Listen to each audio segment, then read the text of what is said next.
positive, some of them negative. It depends really on the budget management plan that the board adopts each year going forward. So on how all these pieces will fit together. But on the capital side, there will be revenues either from the sale of the facility outright or receiving multiple payments over time, which will be discussed in the next section. So on the bad side, we will net loss of $54,650 a year on the operating budget in the general fund.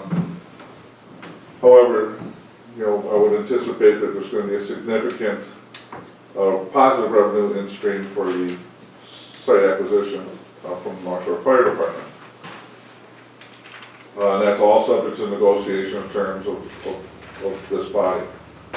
On the second page, then, the final page of the memo, some sale options. Again, just summarizes the two primary methods that we would foresee this. And the first one is an outright sale, which requires the North Shore Fire Department to borrow funds to pay the village in lump sum at the time of sale for the negotiated price of the facility.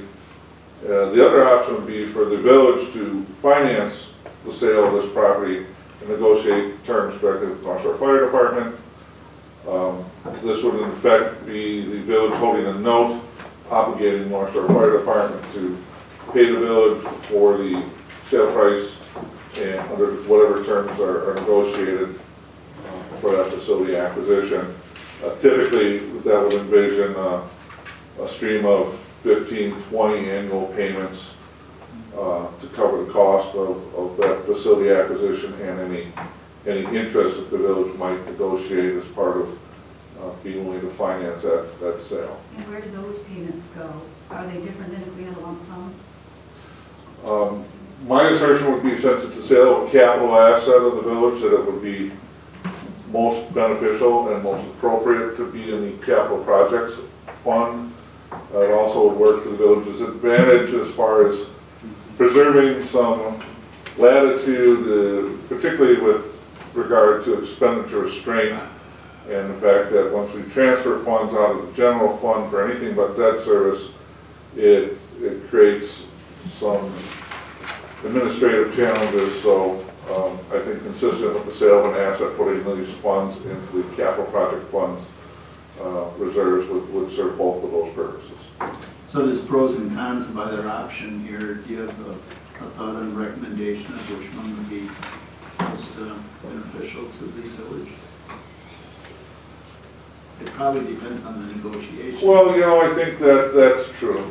I think that's true. I think it depends on negotiations. I'm not sure what the North Shore Fire Department is going to advocate for their offer to purchase, which will be forthcoming at some future date, should the board in general feel that the sale of this site is of the best interest in the community. But Mark, to go on that, I think what you're saying is, just in general for financing, we're going to get the same amount of money. Is that correct? But there is a time value of money. So it means more to have it. I mean, I learned this from you over there.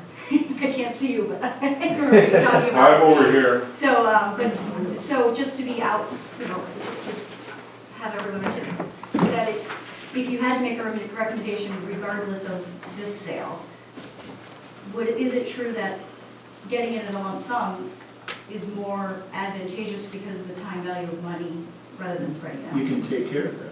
You can. I'm just saying if it was the same amount. In a perfect world, the interest would mimic that time value of money, and it would be neutral. Yeah.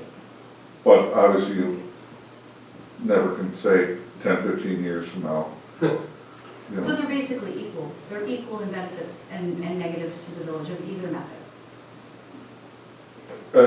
Yeah, I mean, we'll have to see how negotiations come through and what, if any, benefits the North Shore Fire Department might have to incentivize their position versus, the village's desire. Again, most of our facility improvements at this point are manageable with the revenue stream over time. And that again would mitigate the annual loss, so that would balance it out pretty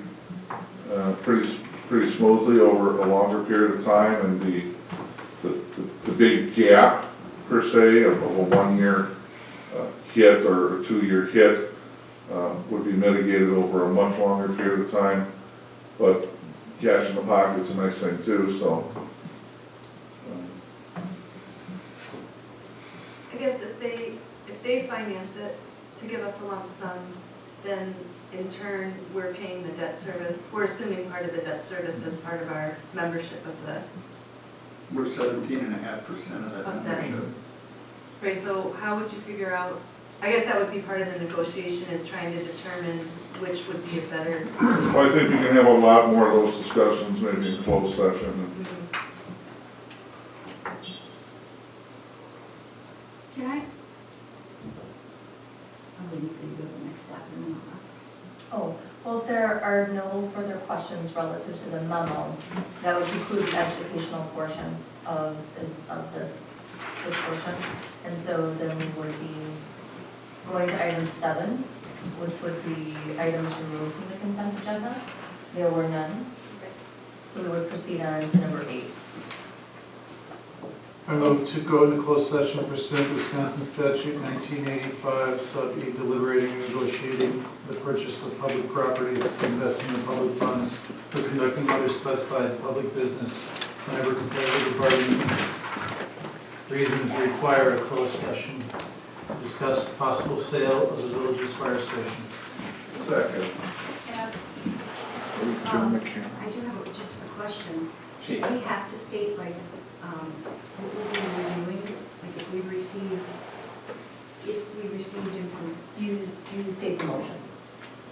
Yeah, the motion is give enough specificity as to what we discussed, and then of course, any decisions would be made out, in open session, but that's not.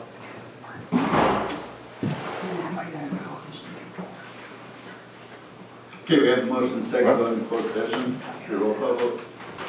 Trustee Barker. Yes. Trustee Myers. Yes. Trustee McKay. Yes. Trustee Rosen. Yes. Trustee Zurich. Aye. Trustee Amenta. Aye. President Johnson.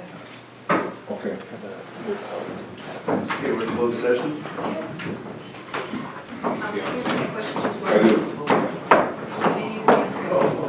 Yeah. We have to, if we're reviewing assessments, because we get a document, I don't think it's or appraisals, sorry, you Yeah. don't. No, I do. So if we're reviewing appraisals, do